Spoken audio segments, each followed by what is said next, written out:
Are we seeing the end of the UFC? There is a huge problem making championship fights happen, and today we're looking at whether Dana White and the UFC's dominance in MMA is coming to an end. And the first question is, where are all the big fights? Where are they? Look, when Francis Ngannou beat Cyril Gane at UFC 270, the stage was set for what should have been the most anticipated fight in UFC history, the return of Jon Jones at heavyweight, taking on his biggest challenge yet in Ngannou. Instead, what we got was a soap opera that saw heavyweight champion Ngannou walk away from negotiations with UFC and sign with rival promoter PFL. All the while, Dana was claiming that he released Francis from his contract.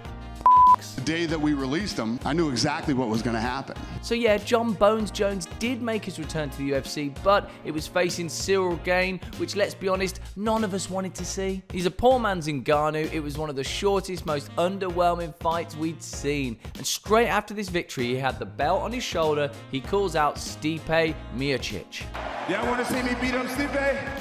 Which, let's be honest, is a sensible challenger, but he's already lost to Ngannou. And now, while Jones and Ngannou cross swords on social media, making us wish we could see them fight, we're supposed to be excited about Jon taking on Stipe. I don't care! But we don't even have a date, and it looks like contract negotiations have stalled again. And let's not forget the shit show that is the bantamweight division. You got Aljamain Sterling, who beat Henry Cejudo. We want to see Sugar Sean O'Malley get in the ring.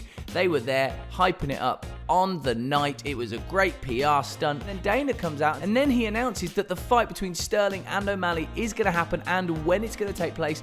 But neither fighters had agreed to it yet.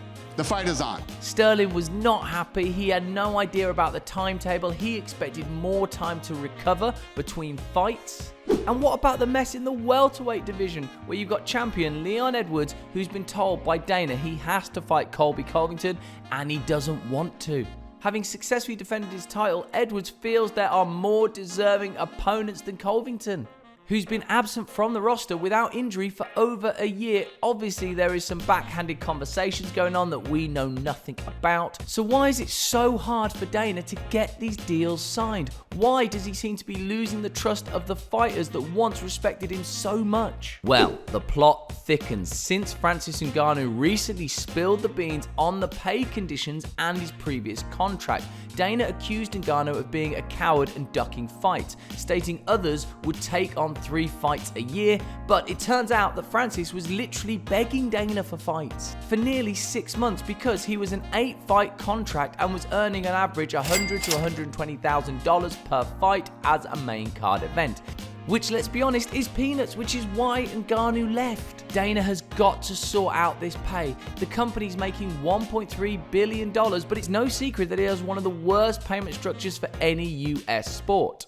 UFC fighters are lucky if they're getting 20% of the revenue, but compare that to MMA competitor Bellator that's giving 44.7% of the revenue to the fighters. So if Dana's going to sort this problem out, first of all, he's got to give fighters more money. It's that simple. And you can tell he's starting to panic a little bit because he's looking at promoting other fights like Tyson Fury versus Jon Jones.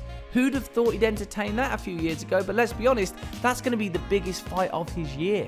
Look, as a UFC fan, I hope they sort it out. I hope we get some big fights soon. We'll obviously be bringing you all the news. So do me a favor, hit subscribe. We'll see you next time.